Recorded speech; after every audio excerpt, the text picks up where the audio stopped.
اړتیا او ضرورت. بل عصمت خاورین ژواک اجانس عصمت خاورین بسم الله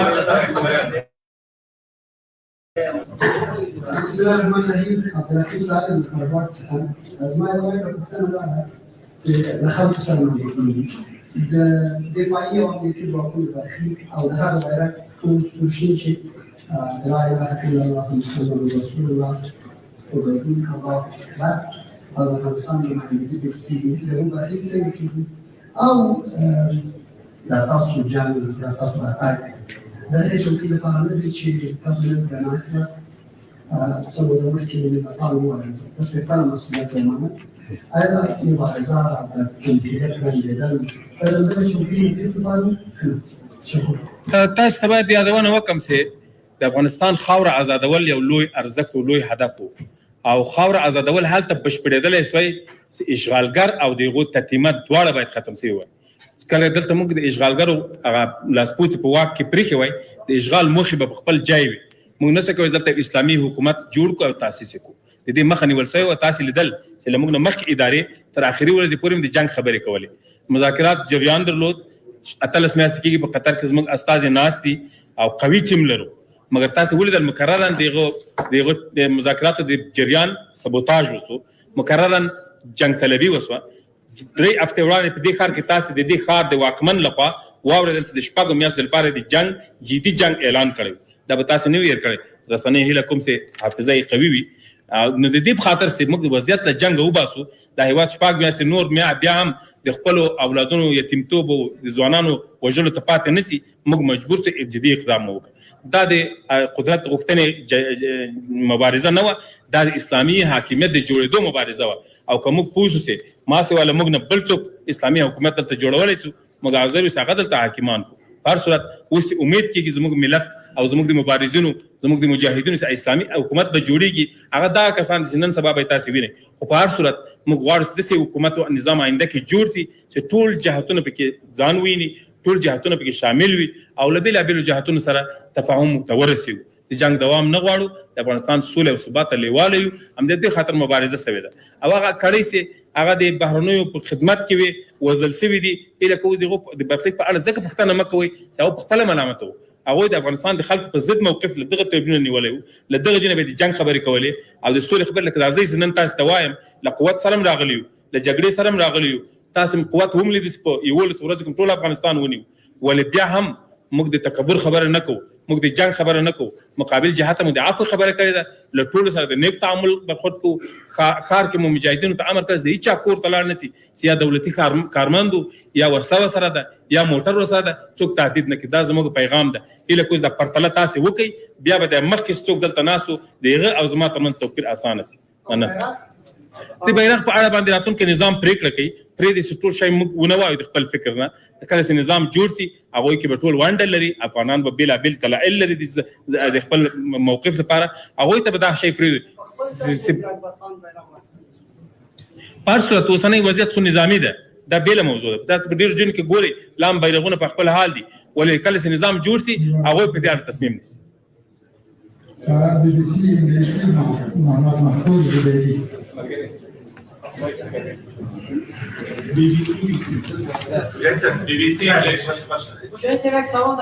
زبیدي صاحب سوال خود زیدی صاحب بله. بخښنه غواړم تاسې فرق بین طالبای 1990 و چی است؟ چی تغییرات آمد در بین؟ بله اگر این سوال به اساس ایدئولوژی و مفکوره و یا عقیده و باور شود تفاوتی وجود نداره. چون ملت ما 20 سال قبل مسلمان بود. امی بچه و اولادایشان است. آل هم امو مسلمانای هستند. امو باور و عقیده خود داره. ولی به اساس پختگی به اساس تجربه به اساس بینش اگر محاسبه بکنیم بدون شک تفاوت‌های زیاد وجود داره. این به اساس است که انشالله گام‌های فعلی با گام‌های قبلی تفاوت مثبت خواهد داشت و این یک پروسه تکمیلی است که انشالله به وجود آمده. اگر کل شنبه بودید مثلا در 1990 هر کاری میشد اگر آیا بود قانونی هم طبیعی است. در این مورد قانون را بگذاریم به نظام آینده که نظام ساخته میشه آنها تصمیم بگیرن که چه قوانین را تصویب میکنن و چه قسم قوانین را برای مملکت مصلحت میدانن. ما میخوایم حکومت آینده ای مسئولیت داشته باشه که پاسخگوی تمام مردم ما باشه. دولت ذهن شمشک بودیم.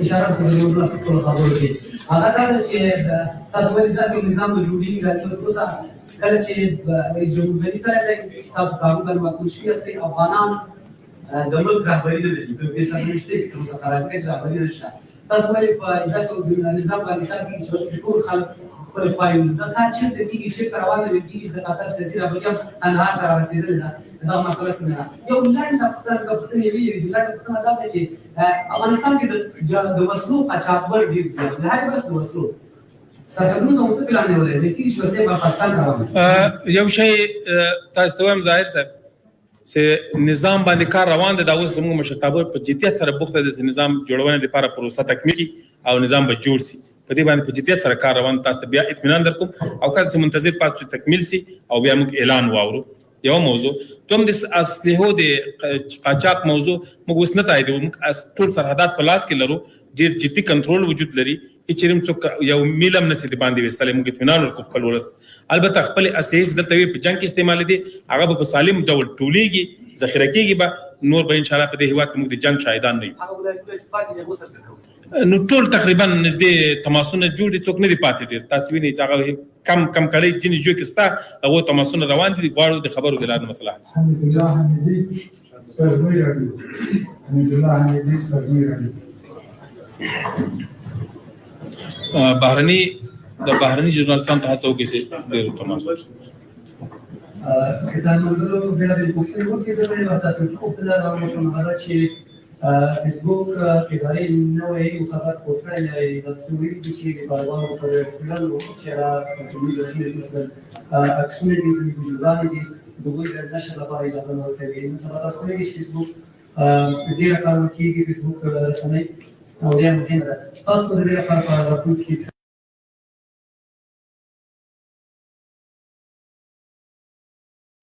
پلان لري چې خبرونه سره وکړي دا سوال خو باید د فیسبوک له ادارې سره وسه د بیان د ازادي دعوت دوی کوي او د خلک د بیان د ازادي په خاطر شل کال ملسو بمونه پیو غردول نن دوی بیا دوی ته اجازه نه ورکړي چې موږ تصویر خپور خپل هر څه وکړه ټول خبرو سو د خنه باید د فیسبوک له ادارې وسه د بیان ازادي ولې محدود سو ولې خپل ارزښت له لاس ورکړي یو غونه به تنوس سوال باندې بعد جواب درکړئ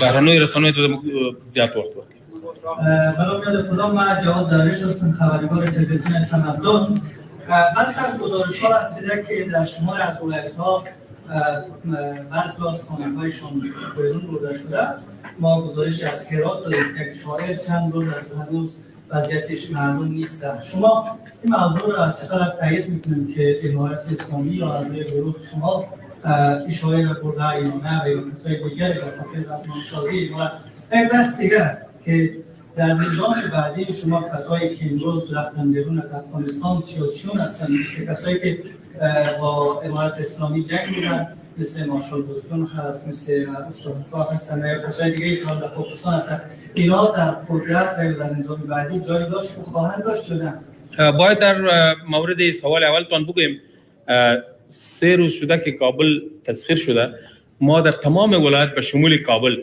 هیچ قضیه قتل نداریم یعنی امنیت سرتاسری به کشور برگشته اختطاف یک شاعر اگر اختطاف شده باشه ما جدی را پیگیری میکنیم شاعر و استعدادهای ما کسی حق نداره اختطاف بکنه از زیر جدی جلوگیری میکنیم و این حالت را باید شما فراموش نکنین که فعلی حالت وضعیت نظامی است ما در حالت کنترل بیشتر هستیم اگر کمی وقت بیشتر به ما داده شود ان شاء الله تمام وضعیت نرمال میشه هیچ کسی اختطاف نخواهد دانست کاملا اطمینان میدیم ولی یک چیز متوجه باید باشم که نسبت فعلی را با یک هفته قبل اگر شما مقایسه کنین بسیار تفاوت آمده که انسان‌ها جان خود از دست نمیتن وضعیت خوب شده بهتر شده رئیس هر روز به نسبت دیگر ما به طرف امنیت زیادتر پیش میریم ان شاء الله در مورد سرای مختلف که از کشور بیرون هستند ما نمیخوایم یکی از آنها بیرون باشند این کشورشان است افغانستان خانه مشترک ماست ارزش‌های مشترک داریم کشور مشترک، دین مشترک،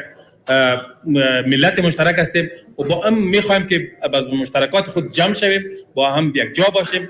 با وجود از اینکه جنگ تیر شده، مشکلات تیر شده، ولی ما ایره که عفو قرار دادیم. به این معنی است که ما دیگر نمیخوایم با هیچ کسی هم دشمنی داشته باشیم و دشمنی تعقیب هم نمیکنیم با کسی.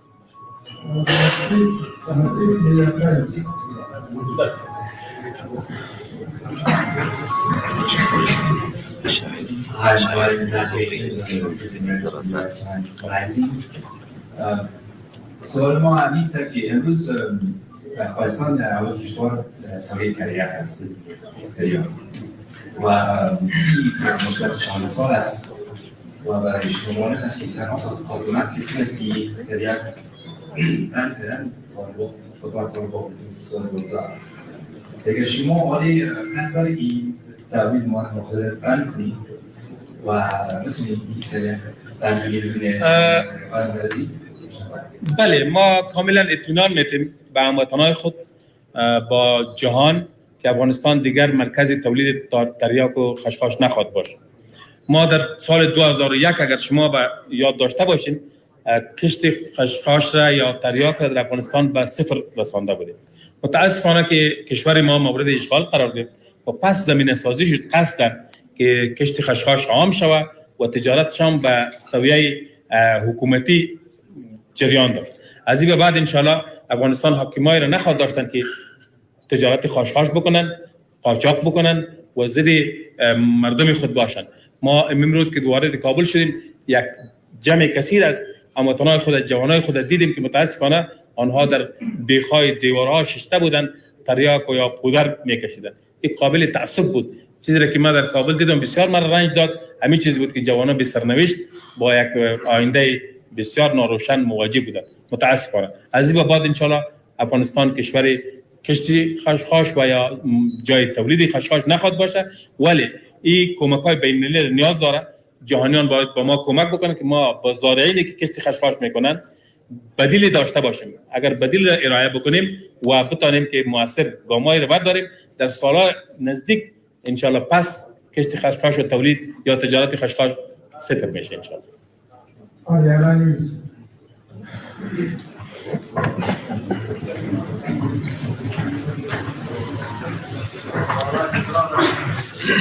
بسیار تشکر آقای مجاهد. من حسن جایش هستم، خبرنگار رادیو نیوز. سوال من است که مردم افغانستان منتظر چی نظام باشن؟ آیا نظام امارت اسلامی یا نظام دیگری؟ شما جریان دیگری سیاسی را در حکومت ضعیف می‌سازید؟ آیا یک حکومت را مشروط تشکیل بدهید؟ و سوال دومی است که مردم افغانستان کارمندان ادارات دولتی، مردم و زنان می‌توانند به انتخاب بروند؟ چی باید بگوییم که افغانستان انشاءالله یک حکومت قوی و اسلامی خواهد داشت.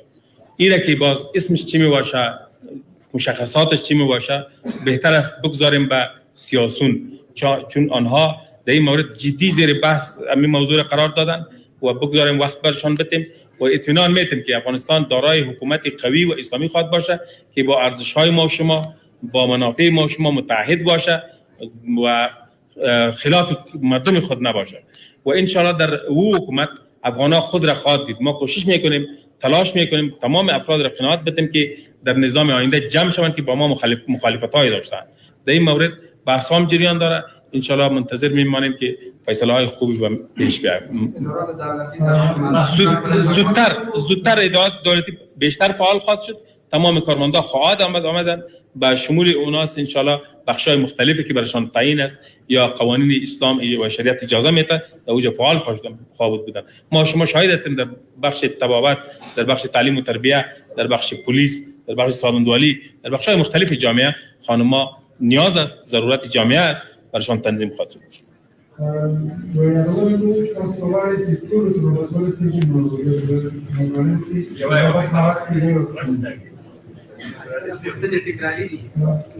او الى كوسي رساني one more English first. What happens to your relation with Al Qaeda? Are you willing to give that up, or are you willing to give an assurance on that? Number one, and number two, who will be the leader? One question. It's a two-part question. So, who will be the leader from the Taliban who can possibly be the face of Afghanistan now that in the absence of the leadership when President Ghani is not here? Thank you. یو د القاعده د اړیکو په اړه د تاسو تیار یاست سره اړیکې پرې کړئ او دومره پوښتنه ده چې اوس په حال رهبریت موجود نه ده په افغانستان کې نو تاسو له طرف په څوک رهبر معرفي کیږي بله موږ باید ووایو چې د بهرنیو جنګیالیو په مورد یو شی باید مطمئن اوسي چې نړیوال هم او موږ هم چې افغانستان به د هیڅ چا په خلاف نه استعمالېږي موږ به اجازه نه ورکړو چې موږ خاوره د بل چا په خلاف استعمال کړي او په دې مورد کې هر هغه څوک چې غواړي زموږ له خاورې نه استفاده وکړي د نورو ملکونو په ضد موږ هغو ته دلته د فعالیت اجازه نه ورکوو دلته په دې استوګنې اجازه نه لري دومره داسې نظام جوړېدونکی ده رهبریت قائم ده انشاءالله مشکلات به حل کېږي امید کوو چې موږ څو ورځې صبر وکړو او زغم ولرو اوسنی حالت د کنټرول حالت ته موږ به ډېر زر نظام چښتنان انشاءالله د ښه بهتره نظام The first question about foreign fighters. ترجمه وشي The first question about foreign fighters is that we will not allow any foreigners who wish to harm or threaten the security of other countries, any space in Afghanistan. And we have assured this. As for your second question, نظام جوړونې نظام جوړ نه انشاءالله زر به جوړېږي As for the government setup, we are still working on it, and hopefully we'll reach that stage soon.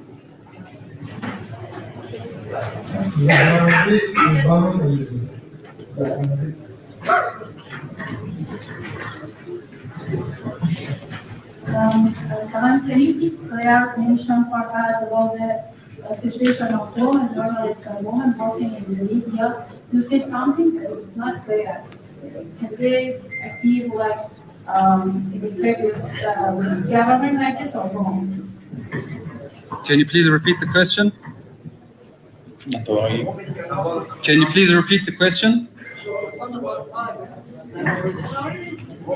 در مورد وضعیت خبرنگاران زن و اینکه زنان در رسانه‌ها آیا میتونن مثل سابق فعال باشن یا یک حجاب خاص یا یک مثلا میتونن فقط خبر بخونن یا میتونن یک برنامه خاص اجرا کنن شما گفتین اما این مشخص نبوده در این مورد بگذاریم که نظام آینده و حکومت آینده پاسخگو باشه ما میخوایم قوانینی طرح شود که برای تمام قشر جوان ما فعالیت ها باشه ولی در چارچوب شریعت اسلامی این یک کلیه گفتیم به خاطر که ما فعلا در وضعیت قرار نداریم که تمام قوانین را ما تشریح بکنیم بگذاریم نظام ساخته شود قوانین ساخته شود حکمیت میکنم ما شما مراعات قوانین نمیکنیم